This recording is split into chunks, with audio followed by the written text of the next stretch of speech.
चर्चा प्रारंभ कर रहे हैं। तो महत्वपूर्ण विषय है कि आत्मा का धन क्या होता है? हुँ? आत्मा के धन को कैसे समझा जाए? सर्वप्रथम आज धन को हम समझते हैं, धनतेरस। आज धनतेरस है। भगवान धन्वंतरी का प्राकट्य दिवस है, धन्वंतरी जयंती के रूप में भी मनाया जाता है आज। आयुर्वेद दिवस के रूप में भी इस पर्व को मनाया जाता है क्योंकि भगवान धन्वंतरी आयुर्वेद के जनक कहलाते हैं। भगवान धन्वंतरी भगवान विष्णु के ही अवतार माने जाते हैं और समुद्र मंथन से वो प्रकट हुए थे। समुद्र मंथन से अमृत कलश लेकर भगवान धन्वंतरी प्रकट हुए थे। तो आरोग्य प्रदान करने वाले हैं, स्वास्थ्य प्रदान करने वाले हैं, सुखी जीवन प्रदान करने वाले हैं। तो धन्वंतरी ही आयुर्वेद के जनक कहे जाते हैं और उन्हीं की आज जयंती है और उन्हीं के नाम पर धनतेरस है। धनतेरस 13वीं तिथि है, इसलिए धनतेरस। कल 14वीं तिथि होगी तो चौदस हो जाएगा। तेरस के बाद चौदस, जिसको नरक चतुर्दशी भी कहते हैं। तो कल के चर्चा में हम देखेंगे नरक चतुर्दशी क्या होती है, परंतु आज धनवंतरी और आत्मा का धन क्या है। हमारी जो चर्चा का विषय है आज का, वो आत्मा का धन क्या है। तो पहली बात तो यह समझना होगा कि धन किसे कहते हैं। क्या धन? आपके पास आपके अकाउंट में 10 करोड़ रुपए हैं, आपके अकाउंट में 5 करोड़ रुपए हैं, 15 करोड़ रुपए हैं, आपकी बहुत सारी प्रॉपर्टी है, आपके पास बहुत सारा ज़मीन है, तो आप धनवान हैं? आपको क्या लगता है कि आपके पास धन है? धन क्या चीज़ होती है? तो विद्या ददाति विनयम, विनयम ददाति पात्रत्वाम, पात्रत्वात् धनमापनोति, धनार्दधम तथा सुखा। ऐसे हमारे शास्त्र कहते हैं कि विद्या से विनय, विनय से पात्रता आती है और पात्रता से धन प्राप्त होता है, धन से सुख प्राप्त होता है। तो धन सुख का साधन है। धन वो वस्तु है जो हमारे जीवन में सुख लेकर आएगा, जो आनंद लेकर आएगा, जो भोग लेकर आएगा। तो भोग से सुख भी होगा फिर। जो सुख भोग है, भोग भी दुख देने वाले भोग भी होते हैं।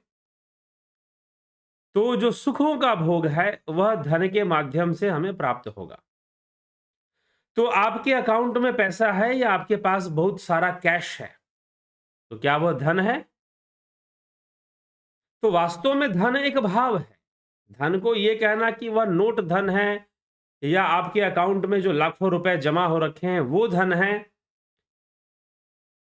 तो यह कहना पूरी तरह से उचित नहीं हो सकता कि आपके अकाउंट में बहुत सारे पैसे हों लेकिन आप उनका प्रयोग ना कर पाएं, आप उनसे लाभ ना उठा पाएं, आप उससे आनंदित ना हो पाएं, क्योंकि आनंदित होने के लिए जो वस्तु चाहिए वो आपके पास नहीं है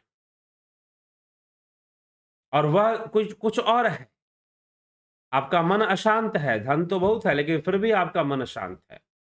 धन तो बहुत है फिर भी आपको रातों की नींद नहीं आती है, आप चैन की नींद नहीं सो पाते हैं। धन बहुत है आपके पास, तो जब आप सुखी से जीवन जी ही नहीं पाते हैं, धन बहुत अधिक हो गया भी, आपको एक संतुष्टि जरूर है कि पैसा है तो सिक्योरिटी है, सुरक्षा है, आपको ये संतुष्टि अवश्य है। धन होना चाहिए, लेकिन धन के माध्यम से जो सुख आना चाहिए, जो सुख मिलना चाहिए, वो कैसे मिलेगा? धन के माध्यम से जो संतोष पैदा होने चाहिए वो कैसे मिलेगा? वो तो नहीं मिल रहा आपको। और अगर वो नहीं मिल रहा है तो फिर समझिए कि धन आपके पास नहीं है। तो भगवान धन्वंतरी धन के देवता हैं, आयुर्वेद के स्वास्थ्य के देवता हैं। तो अब यहां पर यही तो प्रश्न उठता है ना कि भाई हम धनतेरस मनाने जा रहे हैं, तो धनतेरस में यह भगवान धन्वंतरी कहां से आ गए, आयुर्वेद कहां से आ गया? धनतेरस में तो लक्ष्मी की पूजा होती है। जी नहीं, धनतेरस में लक्ष्मी जी की पूजा दिवाली के दिन होती है। कई जगहों पर शरद पूर्णिमा में लक्ष्मी जी की पूजा होती है। हमारे देश के कई राज्यों में, बंगाल, आसाम, शरद पूर्णिमा में और दिवाली के दिन काली पूजा होती है। दिवाली के दिन काली पूजा होती है। लेकिन लक्ष्मी गणेश की पूजा भी करते हैं। लेकिन ये 2 दिन पहले 13वीं तिथि को धनतेरस जो मनाया जाता है, वह जो है, अब यहाँ पर यही प्रश्न उठता है कि स्वास्थ्य कहाँ से आ गया? आयुर्वेद कहाँ से आ गया? क्योंकि भगवान धन्वंतरी आयुर्वेद के ही जनक है, इसलिए आयुर्वेद दिवस के रूप में भी इस पर्व को मनाया जाता है। क्योंकि आपका स्वास्थ्य ही सबसे बड़ा धन है। आपके पास बहुत पैसा है, लेकिन आपको बीमारी ऐसी है कि वो लाइलाज है। आप ऑटो इम्यून डिसऑर्डर से ग्रस्त हैं। अभी ऑटो इम्यून डिसऑर्डर का प्रॉब्लम बहुत बढ़ने वाला है, क्योंकि अननेचुरली लोग जो है अपनी एंटीबॉडीज को डेवलप कर रहे हैं कोरोना से बचने के लिए, तो वो दूसरी तरफ उसका साइड इफेक्ट जरूर आएगा फिर। तो यह भी एक समस्या हमें देखने को भविष्य में लोगों के साथ मिल सकती है। तो इसीलिए अपना स्वास्थ्य अच्छा रखिए। आयुर्वेद के माध्यम से, योग के माध्यम से अपने शरीर का स्वास्थ्य अच्छा रखिए। एक संतुलन बनाकर चलिए, संतुलित अवस्था में रहिए।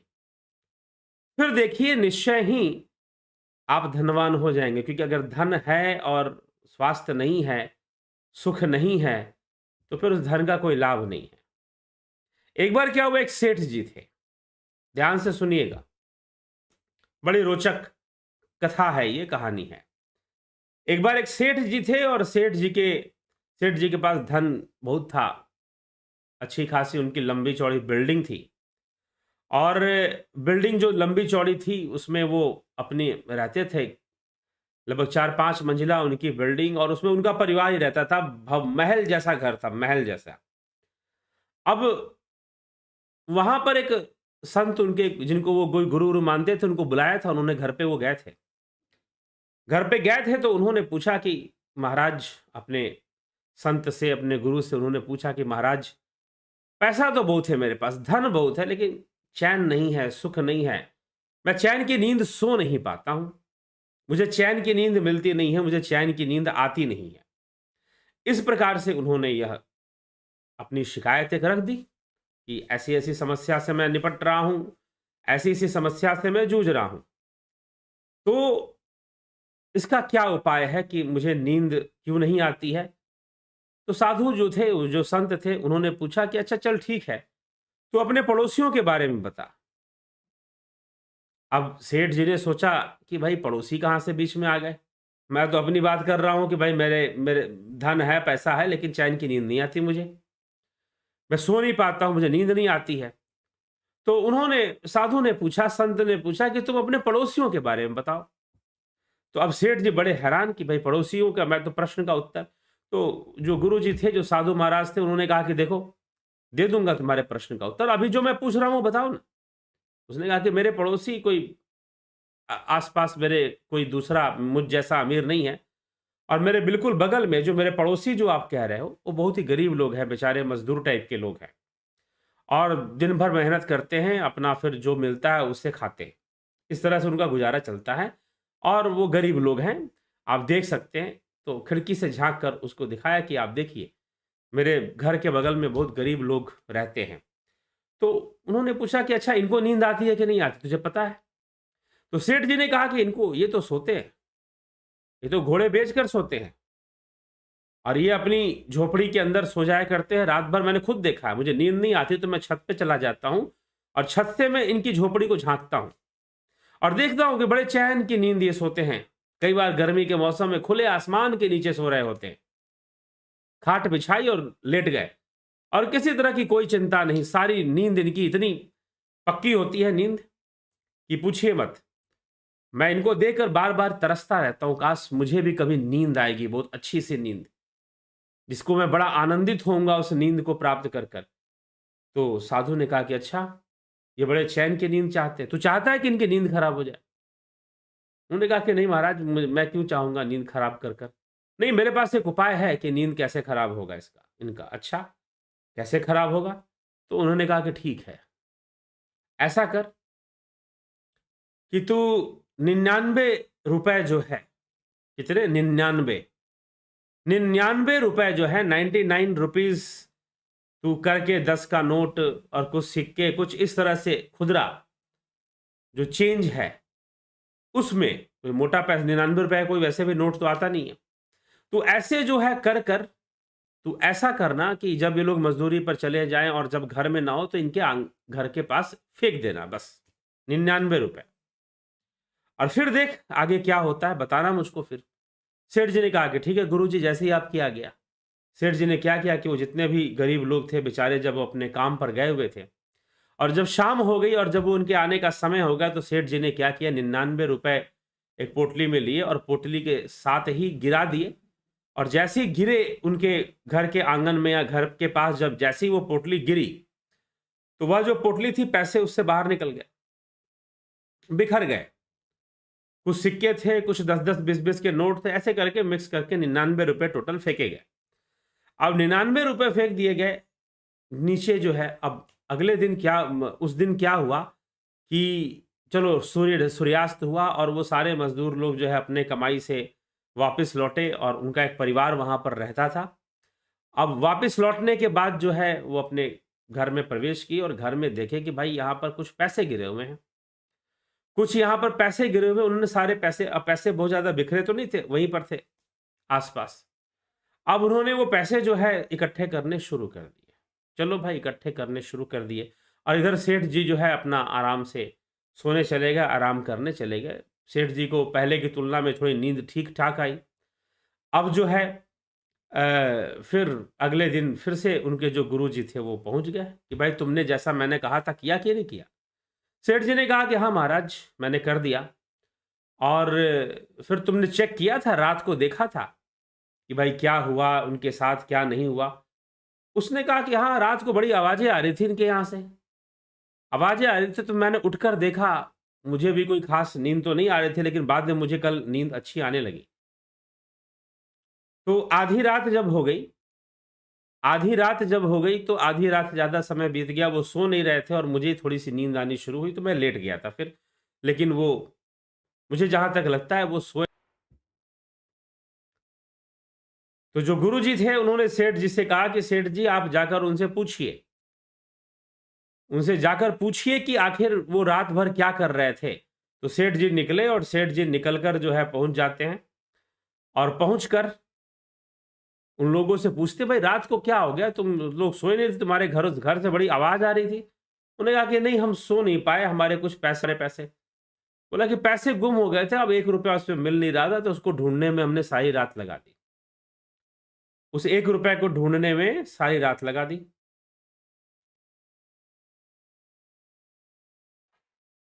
ठीक? तो ये स्थिति पैदा हो गई। कैसे? अब उन्होंने कहा कि हम अपने काम से घर पर लौटे तो हमने देखा कि हमारे आंगन में कोई पैसे की एक पोटली भी पड़ी हुई है और पैसे बिखरे हुए। पैसे चारों तरफ बिखरे, उन पैसों को इकट्ठा करना हमने शुरू कर दिया और इकट्ठा किया तो वो 99 रुपए निकले। और 99 रुपए निकले तो हमने सोचा कि भाई ₹1 इधर-उधर कहीं खिसक गया होगा, ज़्यादा दूर चला गया, हम उसको ढूँढने में लग गए। कि कैसे भी 99 से या 100 हो जाए। तो इसको कहते हैं 99 का चक्कर। इसको कहते हैं 99 का चक्कर। अब धन के माध्यम से तो सुख होना चाहिए था, लेकिन धन के माध्यम से दुःख होने लगा। बेचारे सारी रात सो नहीं पाए ₹1 के चक्कर में। 99 रुपए तो हैं, ₹1 कहीं इधर ही आस-पास होगा। तो ये जो एक जोड़ने के चक्कर में आदमी लगता है, साधु जी ने कहा, गुरु जी ने सेठ जी को समझाते हुए कहा कि सेठ जी अब समझ में बात आई कि आपको नींद क्यों नहीं आती है। आप हमेशा एक जोड़ने के चक्कर में लगे रहते हैं कि और जुड़ जाए और जुड़ जाए, इस महीने इनकम बढ़ जाए, इस महीने सेल बढ़ जाए, दुकान थोड़ी और अच्छी चली जाए, थोड़ी-सी और कमाई हो जाए, थोड़ा-सा और बढ़ जाए, तो एक बिल्डिंग और खड़ी कर दूँ। तो ये 99 का चक्कर जो है हमेशा आपके जीवन में लगा ही रहता है और ये 99 का चक्कर ही बड़ा घातक है। तो 99 का चक्कर जो लगा रहता है आपके जीवन में, ये क्यों लगा रहता है? ये नहीं लगना चाहिए, लेकिन ये लगा रहता है। आप ₹1 और जोड़ लेना चाहते हैं, ₹1 और बढ़ा लेना चाहते हैं और इस बढ़ाने के चक्कर में आप बड़े व्यस्त हो जाते हैं। और फिर इस ₹1 बढ़ाने की जो चिंता है कि ₹1 कहाँ गया? ये ₹1 वाली जो कमी है वो क्यों है? वो ठीक हो जाए। अरे इस ₹1 वाली कमी इस संसार में जो भी आया उसने कमियों में ज़िंदगी बिताई है। चाहे वो कृष्ण हो, राम हो, चाहे जो हो। सांसारिक रूप से देखोगे तो उनके भी जीवन में बहुत सारी कमियां थी, उनके भी जीवन में बहुत सारी कमियां थी, बहुत सारी दिक्कतें थी, बहुत सारी परेशानियां थी। तो ये 1 रुपए तुम जोड़ने के चक्कर में अपनी नींद तुम भी खराब करते हो, और 1 रुपए जोड़ने के चक्कर में उन मजदूरों ने भी, उन गरीब लोगों ने भी अपनी नींद खराब कर ली। तो नींद खराब होने के पीछे का जो रहस्य है ये समझ लो, और यही तुम्हारी स्थिति है कि तुम धनवान हो जाना चाहते हो, तुम आगे बढ़ जाना चाहते हो, लेकिन समस्या ये है, आगे तो बढ़ जाना चाहते हो, परंतु समस्या यह है कि तुम 99 के चक्कर में पड़े हुए हो, और वो चीज़ तुम्हें आगे ना बढ़ने देगी, तुम्हें सुखी ना होने देगी, तुम्हें आनंदित नहीं होने देगी, और तुम 99 से 1 करने में लगे रहोगे, लगे रहोगे, लगे रहोगे, फिर होगा क्या? ठीक? दुखी तो हो जाओगे ना। तो तुम्हारे पास बहुत सारा धन भी है, तो तुम क्या कर लोगे? तुम गरीबी में जी रहे हो फिर भी। धन होकर भी तुम गरीबी में जी रही हो। और देखो, अब एक करो तुम उनकी अगर शांति को तुम, क्योंकि अब उनके मन में 1 रुपया अटका हुआ है। 1 रुपया जो है उनके मन में अटका हुआ है। उनको ये समझ में नहीं आ रहा कि भाई 99 रुपए क्यों होंगे? होंगे तो पूरे 100 होंगे। वो 99 को भूल नहीं पा रहे, 99 का चक्कर पड़ा हुआ है, 99 से कैसे भी 1 करके 1 रुपया उनके दिमाग में अटका हुआ है। बेचारों की हालत खराब हो रखी है। कल रात नहीं सोए, आज रात भी 1 रुपया ढूँढने में बिता देंगे। वो 1 रुपया दिमाग में ऐसे घुस गया है उनके, बस गया है, तो हमारी कमियाँ हमारे दिमाग में बसी रहती है, और उसी के सहारे हम ज़िंदगी जीते हैं, कमियों के साथ जीते हैं, अन्य में लगे रहते हैं। तो इसीलिए 99 से 1 करने के चक्कर में सारी नींद हराम हो जाती है। तो ऐसा करो कि आज रात को जाना, बेचारों की नींद मत हराम करो, 1 रुपया धीरे से गिरा देना, और जब वो ढूँढेंगे उनको 1 रुपया मिल जाएगा, और जैसे ही 1 रुपया मिल जाएगा, देखना फिर चैन की नींद सोएँगे वो। ठीक है? तो इसीलिए अब संत ने सेठ जी को समझा दिया, और सेठ जी आप भी यही समझ लो। साथ ही साथ उनको क्या समझाना, आपको समझाने के लिए सुनाई गई है, ये बातें बताई गई है, तो आप भी समझ लो। प्रैक्टिकल करके संत ने दिखा दिया कि भाई देखो ऐसे-ऐसे होता है, ऐसे-ऐसे लोग फँसते हैं, इस प्रकार की घटनाएँ घटती हैं। ठीक? तो अब यह जिज्ञासु मित्रों यही धन की परिभाषा समझे। अब कोई आदमी धन कमाता है, और ऐसा धन कमाता है जो कि गलत है, गलत तरीके से कमाया हुआ है, तो उसको नींद कहाँ से आएगी? उसको चैन कहाँ से मिलेगा? उसको संतुष्टि कहाँ से मिलेगी? उसे संतोष कहाँ से होगा जिसने गलत तरीके से धन कमाया है? ठीक है? और 99 के चक्कर में तो पड़ा ही हुआ है साथ ही साथ। तो 99 के चक्कर में पड़ना, 1 रुपए जोड़ने के चक्कर में लोग पता नहीं क्या-क्या करना शुरू कर देते हैं। तो इसीलिए धन जो सुख लाए, अगर आप कहते हो कि मेरे पास बहुत धन है लेकिन मैं दुखी हूँ, तो इसका मतलब आपके पास धन नहीं है। धन नहीं है, और कभी भी ऐसा धन जो गलत रास्ते से आता है, वो निश्चय ही हमें परेशान करता है, हमें दुखी करता है। तो हमें यह सब बातें समझनी होगी, और 99 के चक्कर से खुद को मुक्त करना होगा। 99 के चक्कर से अपने आप को अलग करना होगा, तभी हम धनवान बन पाएँगे, तभी हम अच्छे से सुखी बन पाएँगे, अच्छे से धनवान हो पाएँगे, ठीक है? तो यह हमें थोड़ा-सा विचार करके धन के बारे में समझना चाहिए। और जो वास्तविक धन है, वो शरीर का स्वास्थ्य है। जो वास्तविक धन है, वह तो शरीर का, अगर हम भौतिक रूप से बात करें, तो वास्तविक धन शरीर का स्वास्थ्य है। आपका शरीर स्वस्थ है, आपके पास पैसा भी है और आप स्वस्थ भी हैं, लेकिन ज़्यादातर ऐसा होता है कि पैसा तो होते हैं, लेकिन लोग स्वस्थ नहीं हो पाते। स्वस्थ कहने का मतलब है जो आत्मा में स्थित है, जो आत्म स्थित है, स्थित प्रज्ञ है, वही स्वस्थ है। जिसका मन इंद्रियों पर अपना नियंत्रण रखता है, इंद्रियों के नियंत्रण में जो ना रहता हो, वह स्वस्थ है। जो स्वयं में स्थित है, वही स्वस्थ है। तो स्वस्थ होना सबसे पहला धन है। ठीक? स्वस्थ होना सबसे पहले, अगर आप स्वस्थ ही नहीं हो, आपके पास आपके बैंक में बैलेंस बहुत है, बैंक बैलेंस बहुत हाई है, बहुत गर्म है, हुँ? और पैसा खूब है आपके पास, लेकिन आप स्वस्थ नहीं हैं, आपके पास हेल्दी लाइफ नहीं है, तो फिर कोई मतलब नहीं है, फिर तो सुख आने का कोई मतलब ही नहीं निकलता। और यही धन्वंतरी भगवान, धन्वंतरी सुख के देवता, धन के देवता, आयुर्वेद के देवता माने गए हैं। तो यह जो आयुर्वेद का देव स्वरूप है, यह बहुत बड़ी बात है। और स्वास्थ्य, अगर स्वास्थ्य लाभ नहीं है, तो सारा सारा जो है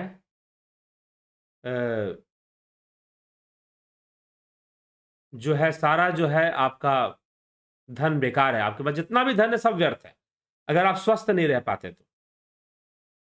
उस धन का कोई ज़्यादा विशेष मतलब उसका नहीं निकलता फिर, ठीक है? तो यह हमें समझना पड़ेगा, इसलिए धन स्वास्थ्य से ही धन है, अगर स्वास्थ्य नहीं तो धन नहीं। अब आत्मा का धन क्या है? धन से सुख मिलता है, धन से वृद्धि मिलती है, तो जिस धन से आत्मिक सुख प्रदान हो, प्राप्त हो, जिस धन से आत्मिक सुख प्राप्त हो, वही आत्मा का धन होगा।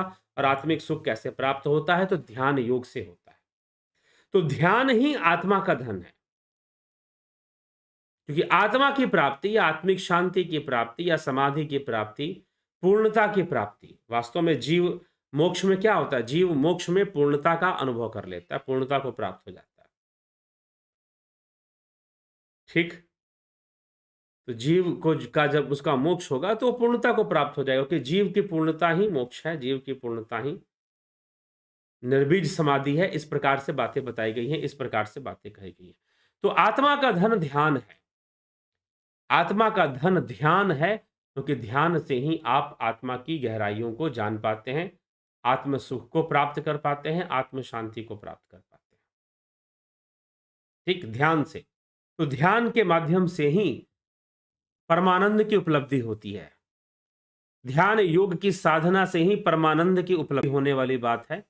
यह ध्यान योग के माध्यम से होती है, इसलिए यह आत्मिक सुख और आत्मानंद का अनुभव कराती है।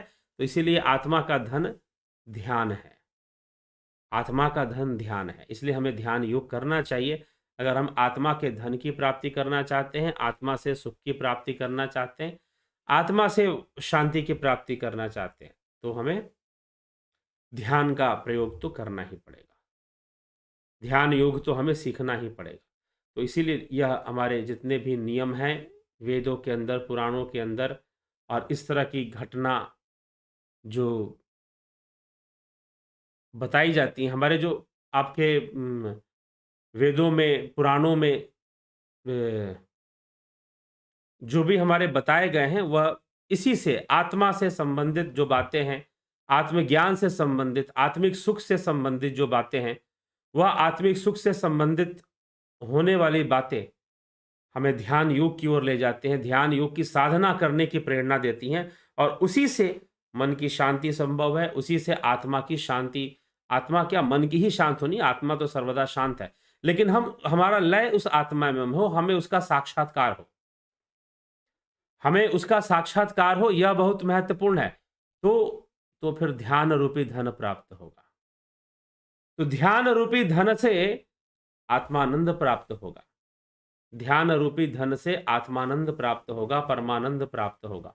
तो ध्यान तो करना पड़ेगा, ध्यान योग तो करना पड़ेगा। ऋषियों ने ध्यान योग के माध्यम से ही उस ब्रह्म को जाना। ठीक है? तो ध्यान योग तो हमें करना ही पड़ेगा। तो ध्यान के माध्यम, ध्यान ही आत्मा का धन है। आज का जो विषय है, आत्मा का धन क्या है, तो नहीं, आत्मा का धन है, हमें यह विषय। चलिए, अब इसी के साथ जो है हम आपके कमेंट्स का भी उत्तर लेते हैं। तो सविता नायक जी,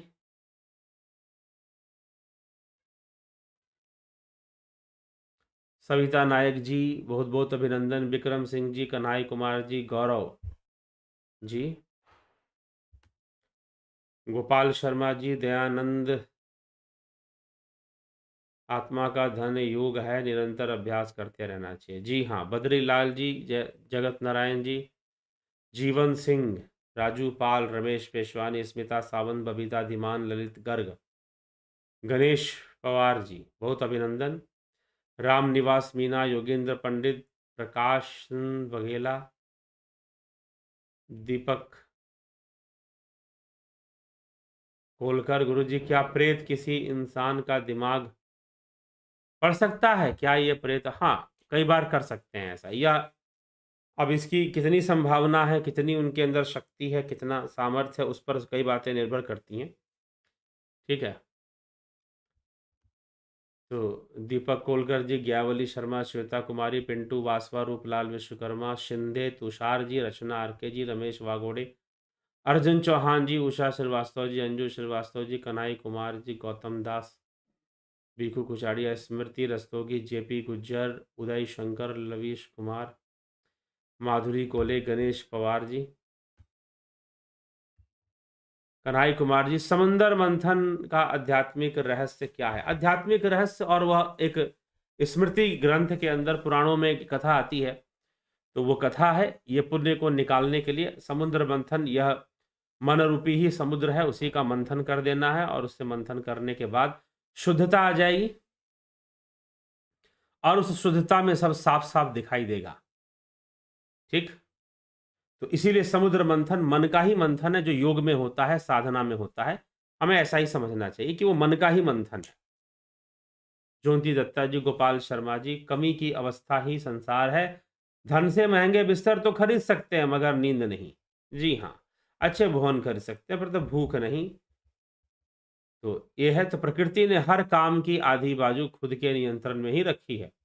जी, पंकज रघुवंशी जी, गुरु जी प्रणाम। मीनू सिंगला जी, क्या हम मंत्र जाप से ब्रह्म की प्राप्ति कर सकते हैं? भी हम जो है नरक चतुर्दशी कल है, तो उसमें भी उसकी विषय पर भी कल चर्चा आपको मिलेगी। और अभी जो है हम चलते हैं, विदा लेते हैं आपसे, और कल फिर 9 बजे अवश्य उपस्थित होंगे कार्यक्रम में। नरक चतुर्दशी, भूत चतुर्दशी, छोटी दिवाली, इस तरह से कई नामों से इस कल के पर्व को लोग जानते हैं। तो चलिए इसी के साथ विदा लेते हैं, विराम देते हैं। आप जुड़े रहें, बने रहें और आगे बढ़ते रहें। बहुत बहुत आभार आप सभी का। और अगर आपको लगता है कि हाँ, इस कार्यक्रम में दिए जाने वाली जो बातें हैं वो श्रेष्ठ हैं, तो आप आगे भी इसको फॉरवर्ड करिए, दूसरे लोग भी जाने, और हमारी भी पूरी कोशिश होती है। ठीक, तो इस तरह से अपना हम आगे बढ़ते हैं, और सब लोग इस तथ्य को समझते हुए आगे बढ़ें, ध्यान योग करें, ध्यान योग सीखें, जानें और करें। बहुत बहुत लाभ लोग प्राप्त कर रहे हैं, और आप भी बहुत सारा लाभ प्राप्त करेंगे अगर आप ध्यान योग। तो ध्यान योग का जो कोर्स है, अगला जो कोर्स है ध्यान योग का, वह 11 नवंबर से शुरू होगा। अब हर महीने 11 और 29 तारीख से कोर्सेस चलेंगी, तो अब 11 नवंबर से कोर्स शुरू होगा। अगर आप 29 अक्टूबर वाला ज्वाइन नहीं कर पाए, भूल चूक हो गई, छूट गए, भूल गए, जो भी है, चलिए ठीक है, 11 नवंबर से जो कोर्स स्टार्ट होने वाला है, आप उसको जरूर ज्वाइन कर लीजिए और पूरा पूरा लाभ उठाइए।